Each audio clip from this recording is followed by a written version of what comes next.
오늘 여러분께서 공유해 주신 자료들을 보니까 이건 정말 시간을 초월한 어떤 지적 모험에 대한 이야기더라고요. 네, 맞습니다. 한 위대한 군주의 꿈에서 시작해서 당대 최고의 두뇌들이 정말 수십 년을 매달려서 완성한 거대한 프로젝트.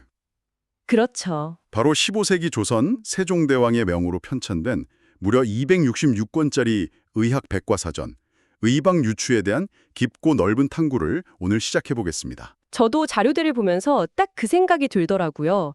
보통 의방 유치하면 방대하다, 크다, 뭐 이런 말로만 기억하잖아요. 네, 저도 그랬어요. 근데 사실 그 거대함은 이 책이 가진 가치의 아주 작은 일부에 불과하거든요. 이번 시간에는 그 규모 너머에 있는 진짜 질문, 대체 이 책 안에 무엇이 담겨 있기에 이게 단순한 국가적 업적을 넘어 세계 의학사에서도 중요한 유산으로 평가받는지 그 속을 한번 파고들어 보려고 합니다. 바로 그 지점, 세계 의학사적 가치라는 부분이 정말 흥미로웠습니다. 보내주신 논문들을 보니까 우리가 그냥 조선의 의학서라고만 생각했던 이 책이 실은 역사 속으로 사라질 뻔했던 고대 인도의 외과 수술법까지 고스란히 품고 있다는 사실에 정말 깜짝 놀랐습니다. 네, 바로 그 부분이죠. 오늘은 그 구체적인 증거들을 하나씩 파헤쳐 보면서 의방유추가 단순한 책이 아니라 하나의 문명을 담고 있는 그릇이라는 점을 함께 확인해 보시죠. 좋습니다. 그럼 먼저 기본적인 것부터 짚고 가볼까요? 의방유취, 1445년에 완성된 책인데 이름에 담긴 유취라는 말이 좀 낯설게 들릴 수도 있을 것 같아요. 그냥 의학 방법들을 모은 책 정도로 생각하면 되는 걸까요? 아주 좋은 질문입니다. 바로 그 유취라는 단어에 편찬자들의 핵심 철학이 담겨 있거든요. 철학이요? 네, 말씀하신 대로 종류별로 모은다는 뜻인데 이게 단순한 수집하고는 차원이 다릅니다. 당시까지 존재하던 거의 모든 의학서적, 한 150여 종의 책에서 내용을 뽑아냈는데요. 와, 150여 종이요? 네, 근데 그걸 그냥 쌓아놓은 게 아니에요. 먼저 병의 종류나 증상에 따라 91개의 큰 문, 즉 카테고리로 나누고 그 아래 세부 항목을 뒀습니다. 예를 들어 기침이라는 항목이 있다면 그 안에서 기침에 대해 언급한 모든 의학서적의 내용을 인용한 순서대로, 그러니까 연대순으로 배열한 거죠. 잠깐만요. 그럼 어떤 병에 대해 알고 싶으면 그 항목만 찾아보면 시간의 흐름에 따라서 의학적 이론이나 처방이 어떻게 변해왔는지를 그냥 파노라마처럼 볼 수 있다는 거네요. 정확합니다. 이건 마치 특정 주제에 대한 모든 관련 논문을 시간 순으로 쫙 정리해 놓은 거대한 데이터베이스 같은데요. 바로 그겁니다. 단순히 이 병엔 이 약이라고 알려주는 걸 넘어서 이 병에 대해 과거의 의사들은 이렇게 생각했고 시간이 지나면서 이렇게 발전해왔다는 지식의 계보, 그 히스토리를 보여준 거죠. 와, 이건 지식을 소비하는 방식을 완전히 바꾼 혁신적인 편집 방식이었어요.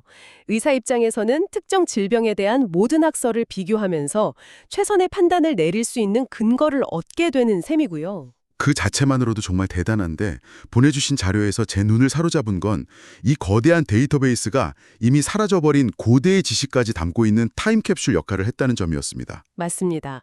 특히 고대 인도의 안과의학을 다룬 용수보살 안론 이야기는 정말 충격적이었어요. 네, 그 부분이 바로 의방유추의 세계사적 가치를 가장 극적으로 보여주는 사례라고 할 수 있죠. 아, 그래요? 용수보살 안론은 고대 인도에서 쓰인 안과 전문 의서로 추정되는데 현재 그 원본은 지구상 어디에도 남아있지 않습니다. 완전히 사라진 거죠. 원본이 아예 없다고요? 네, 그런데 우리가 어떻게 그 내용을 아느냐? 바로 의방유치의 편찬자들이 이 책의 내용을 거의 통째로 인용해서 실어놓았기 때문입니다. 만약 15세기 조선의 학자들이 이 작업을 하지 않았다면 이 놀라운 의서는 그냥 전설 속의 책으로만 남았을 겁니다. 잠깐만요. 그럼 그 책에는 대체 어떤 내용이 담겨 있었던 건가요? 15세기 조선의 의학 수준을 뛰어넘는 뭔가 특별한 게 있었으니까 통째로 인용할 가치가 있다고 판단했을 것 같은데요. 특별한 정도가 아니었죠. 놀랍게도 백내장을 치료하는 외과 수술법, 금침술에 대한 아주 상세한 설명이 들어있습니다. 외과 수술이요? 15세기에 눈을 침으로 찔러서 수술을 했다고요? 네, 금으로 만든 얇은 침을 눈의 특정 부위로 찔러 넣어서 뿌옇게 혼탁해진 수정체를 아래로 툭 밀어 떨어뜨리는 겁니다. 와, 그렇게 해서 시야를 확보하는 방법이죠. 상상만 해도 좀 아찔한데요. 그게 정말 의학적으로 의미 있는 시술이었나요? 물론입니다. 이 수술법은 고대 인도에서부터 기원해서 중앙아시아를 거쳐 중국으로 전해졌고요. 놀랍게도 비슷한 방식의 백내장 수술, 카우칭이라고 하는데 이게 19세기 서양에서도 널리 행해졌습니다. 아, 서양에서도요? 네, 그러니까 의방유치에 실린 이 기록은 동서양 의학 기술이 서로 다른 경로를 통해 비슷한 지점에 도달했음을 보여주는 하나의 연결고리 역할을 하는 셈이죠. 수술 도구, 수술 전 환자 관리법, 심지어 합병증에 대한 내용까지 아주 구체적으로 기록되어 있습니다. 그렇군요. 하지만 더 흥미로운 건 수술법 자체가 아니라 그 기저에 깔린 의학 이론입니다. 이론이요? 당시 중국 전통의학, 그러니까 한의학에서는 눈의 질병을 주로 간의 문제와 연결지었거든요. 간이 건강해야 눈이 밝다, 이런 식이죠. 오장 시스템 안에서 인체를 이해한 겁니다. 네, 익숙한 이야기죠. 그런데 용수보살 알로는 완전히 다른 이야기를 합니다. 눈의 문제는 간이 아니라 뇌와 직접적으로 연결되어 있다고 봤어요. 뇌요? 오장육부가 아니라 뇌가 눈과 연결되어 있다는 생각은 굉장히 현대적인 해부학적 관점처럼 들리는데요. 그렇죠. 물론 현대의학과는 다르지만 그 발상 자체가 매우 독특합니다. 용수보살 알론에서는 뇌지, 그러니까 뇌에서 만들어진 기름 같은 물질이 흘러내려서 눈동자를 덮으면 내장, 즉 백내장이 생긴다고 설명했어요. 아, 현대의학의 관점에서는 틀린 설명이지만 중요한 건 눈과 뇌의 직접적인 연결 통로를 상상했다는 점입니다. 이건 중국 의학과는 완전히 다른 패러다임의 인체관이거든요. 그러네요. 의방유치는 단순히 새로운 처방 하나를 소개한 게 아니라 이처럼 이질적인 의학 사상체계 전체를 그대로 보존해서 후세에 전한 겁니다. 한번 그림을 그려보게 되네요. 고대 인도의 한 의사가 뇌와 눈의 연결을 고민하며 정립한 의학 지식이 불교 승려들의 손에 들려서 험준한 실크로드를 넘어 중국에 도착하고 네, 그렇죠. 그 지식이 또다시 바다를 건너와 15세기 조선의 지편전 서고에 꽂혔다가 마침내 세종의 학자들에 의해 거대한 백과사전의 한 페이지로 영원히 기록되는 장면이요. 와, 이건 정말 한편의 대서사시 같습니다. 맞습니다. 이 책이 왜 유네스코 세계기록유산으로 등재되었는지 이 사례 하나만으로도 충분히 이해가 되네요. 그 여정 자체가 바로 의방유치가 가진 세계문화유산으로서의 가치를 증명하는 거죠. 사라진 지식을 보존한 타임캡슐 역할만으로도 대단한데 그럼 혹시 이미 널리 알려져 있던 기존의 지식들은 어떻게 다루었는지 궁금해집니다. 그냥 다른 책 내용을 그대로 옮겨 적기만 한 건 아닐 것 같은데요. 예리한 지적이십니다. 의방유치의 또 다른 위대함은 기존의 지식을 단순히 수집하는 데 그치지 않고 당대 사용자의 필요에 맞게 완전히 새롭게 재구성했다는 데 있습니다. 아, 재구성. 네, 사라진 지식을 보존하는 역할과 기존 지식을 재편하는 두 가지 역할을 모두 해낸 거죠. 그 대표적인 예가 송나라 시대 부인과 전문 의서인 신편 부인대전 양방을 다룬 방식에서 드러납니다. 부인과에서라면 여성 질환에 대한 책이겠군요. 그 책을 어떻게 재구성했다는 건가요? 원본에 뭔가 문제가 있었나요? 원본 자체는 당대 최고의 부인과 의서 중 하나였습니다. 문제는 그 구조가 실제 임상 현장에서 의사들이 쓰기에는 조금 불편했다는 점입니다. 원본은 저자의 철학에 따라 목차가 구성되어 있었죠. 그런데 의방유치의 편찬자들은 이 책의 내용을 그냥 실지 않고 원본의 목차를 완전히 해체해버렸습니다. 그리고 그 내용들을 조선의 실정에 맞게 그리고 의사들이 가장 쓰기 편한 방식으로 재분류한 겁니다. 책 한 권을 전부 분해해서 다시 조립했다는 거군요. 구체적으로 어떤 식으로 바꾼 건가요? 예를 들어 이미 세종시대에 편찬되었던 향약집성방이라는 우리 고유의 의서가 있었거든요. 네. 이 책의 분류 체계가 매우 실용적이었는데 그 체계를 계승하고 발전시킨 겁니다. 월경 관련 문제는 조경문, 각종 출혈 문제는 북루문, 그리고 임신, 출산과 직접 관련 없는 일반적인 여성 질환은 부인 재병문 하는 식으로요. 아, 증상과 상황에 따라 명확하게 항목을 나눴군요. 네. 그리고 해체했던 신편 부인대장양의 처방과 이론들을 이 새로운 분류 체계 안에 다시 끼워 맞춘 거죠. 와, 이건 정말 놀라운 작업인데요. 요즘으로 치면 유명한 개발자가 만든 프로그램을 가져와서 소스 코드를 전부 분석한 뒤에 우리 회사 환경에 맞게 사용자 인터페이스, UI와 사용자 경험, UX를 완전히 새로 디자인해서 출시한 것과 마찬가지네요.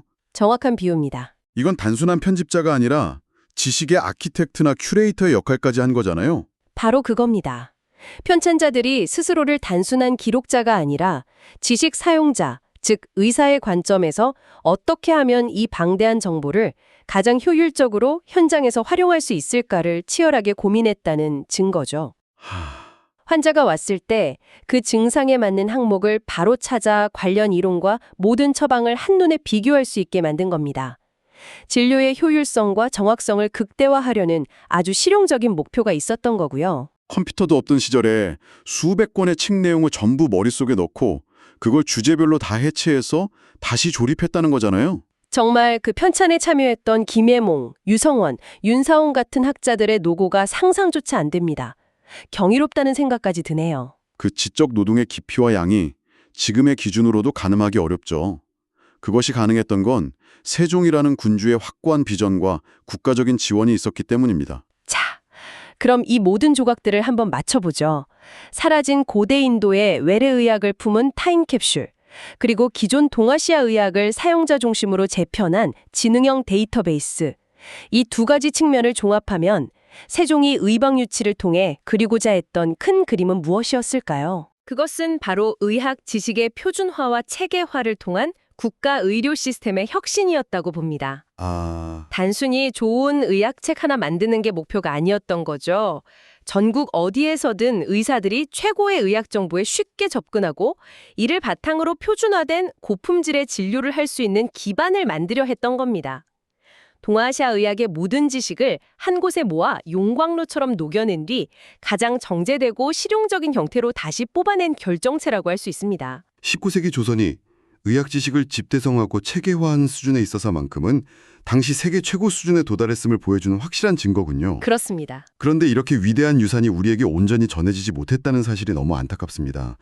임진왜란때 대부분 불타 없어지고 유일하게 남은 완질본 한질이 일본으로 넘어가게 되죠. 맞습니다. 일본에 넘어간 그 한질마저도 도쿠가와 막부의 소유가 되어서 에도 의학관의 깊숙한 서고에서 소수만 열납할 수 있는 비장의 서적이었습니다. 그러다 19세기에 이르러서야 일보가 간행되기 시작했죠. 우리가 오늘날 이 책의 내용을 온전히 연구하고 이야기할 수 있다는 사실 자체가 수많은 우여곡절을 거친 기적과 같은 일입니다. 그 극적인 운명마저도 이 책이 가진 가치를 더 무겁게 만드는 것 같습니다. 그렇군요. 오늘 저희가 살펴본 것처럼 세종의 의방유치는 266건이라는 물리적인 부피 이상의 의미를 지닙니다.